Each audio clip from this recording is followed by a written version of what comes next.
बाबा आले का रामदेव? अहो बाबा या वयात तुम्हाला काम होत नाही, नाही तुम्ही बाबा. राहू द्या बरं.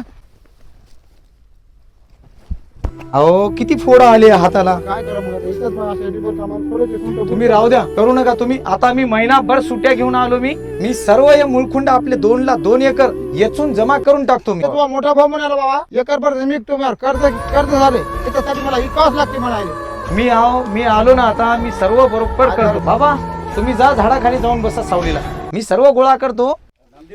ड्युटी कळा बाबा. दादा कुठे फिरायला म्हणे तू? मी कुठे फिरणार आहो, सगळा कर्ज बाजार झालो मी चकले की. मग आता 1 एकर मी जमीन विकणार होता बस. मी आता कर्ज बाजार झालो चकले की. अरे दादा हो. या जमिनीला उकरून आपण पीक काढलं आणि त्या पिकातून आपण चटणी भाकर खाल्ली.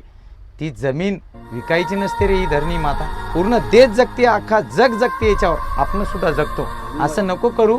त्यावर किती कर्ज झालं. मी आहो ना. Hello sir. आपकी 1 महीने की ड्यूटी कैंसिल कर दी गई है, आप तुरंत ड्यूटी पे आइए. Yes sir. बाबा मला परत जाणं लागते, मला ड्युटीवर बोलवलं. ड्युटीसाठी जावंच लागते तुला. देशाची सेवा आहे, आई वडिलांपेक्षा देशाची सेवा महत्वाच्या वेळात येतो बाबा. ये बाळा.